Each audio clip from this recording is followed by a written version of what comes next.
प्रभूचा गौरव असो आत्ता आणि सदा सर्वदा. आत्ता आणि सदा सर्वदा प्रभूचा गौरव असो. सर्वात सुंदर सर्वात पावन भजा हो येशू नाम. हो नितन्मय बांधवानो भजा येशू नाम. सर्वात सुंदर सर्वात पावन भजा हो येशू नाम.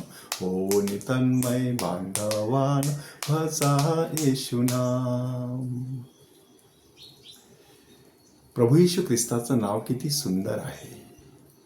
प्रभू येशू ख्रिस्ताचं नाव किती गोड आहे. तन्मय होऊन सातत्याने उच्चारत राहावं असं ते नाव.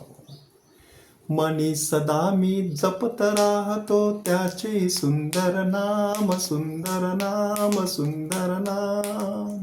ओठी माझ्या तिन्ही प्रहरी प्रभूचे सुंदर नाम, सुंदर नाम, सुंदर नाम.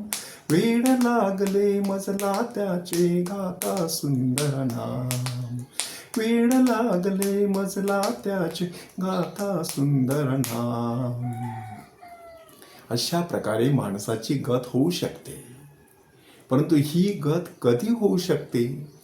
जेव्हा माणूस एकीकडे परमेश्वराकडे पूर्णपणे आपलं लक्ष लावून असतो आणि तो आपल्या मनी ध्यानी स्थळी काष्टी पाषाणी आहे ह्याची जाणीव ठेवून ह्या जगामध्ये वावरत असतो. तेव्हा आज प्रभू येशू ख्रिस्त आपल्या प्रेषितांना प्रेषित कार्यावरती पाठवत असताना 4 महत्त्वाच्या गोष्टी सांगत आहे. पहिली महत्त्वाची गोष्ट आहे की लांडग्यांमध्ये कोकरांना पाठवावं तसं मी तुम्हाला पाठवत आहे. लांडगा लबाड असतो, कोकरू निष्पाप असतं. तसं ते कोकरू निष्पाप ह्या जगामध्ये राहून निष्पाप कसं राहायचं हे फार मोठं आव्हान आहे. आपल्या आजूबाजूला लांडगे वावरत असतात. त्यांच्याकडून आपल्याला कटुपणाचा, दुष्टपणाचा अनुभव आलेला असतो. तरी देखील त्यांच्याशी गोडी गुलाबीने वागायचं, शांती सलोख्याने वागायचं आणि निष्पाप असं जीवन जगत राहायचं हे सोपं नाही. त्यासाठी आपल्या ओठांवरती तिन्ही प्रहरी येशूचं मधुर नाम असणं गरजेचं आहे. दुसरी प्रतिमा त्याने वापरलेली आहे की सापासारखे चतुर आणि कबुतरासारखे निरुपद्रवी व्हा. सापासारखे चतुर व्हायचं म्हणजे काय की आपल्या आजूबाजूला जी माणसं आहेत ती सगळीच सुतासारखी सरळ असतील असं नाही. कोणाच्या मनात काळबेरा असेल सांगता येत नाही. आणि म्हणूनच एकीकडे कबुतरासारखे निरुपद्रवी व्हायचं म्हणजे कोणालाच त्रास द्यायचा नाही. परंतु सापासारखे चतुर व्हायचं म्हणजे विनाकारण कोणाचा त्रास सहन करून घ्यायचा नाही. त्यासाठी सुज्ञता किंवा शहाणपण बाळगायचं, दक्ष राहायचं, सावध राहायचं आणि मग सावधगिरीने पावलं उचलायची. असंगाशी केला संग मग आपला नाश ठरलेला आहे असं म्हटलेलं आहे. आणि म्हणूनच आपल्या आजूबाजूला कोण वावरतं, लांडगे आहेत, कोकरे आहेत, साप आहेत, कबूतर आहेत, ह्या सगळ्यांचं भान ठेवावं लागतं.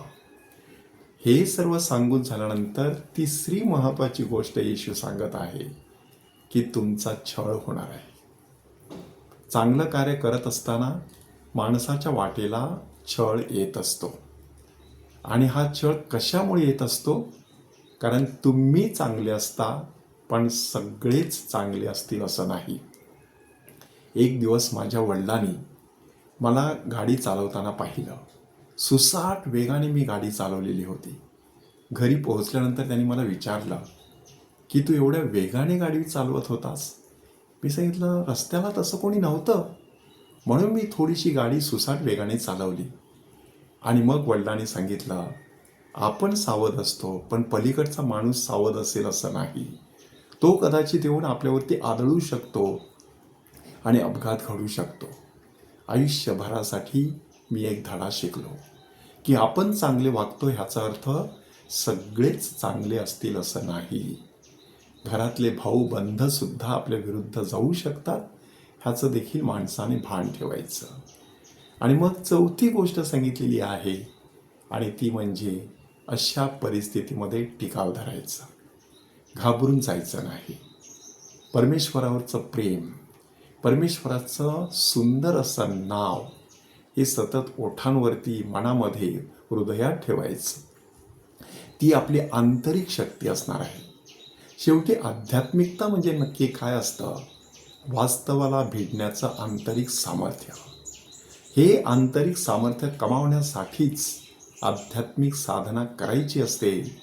प्रभूचं नाव आपल्या ओठी घ्यायचं असतं.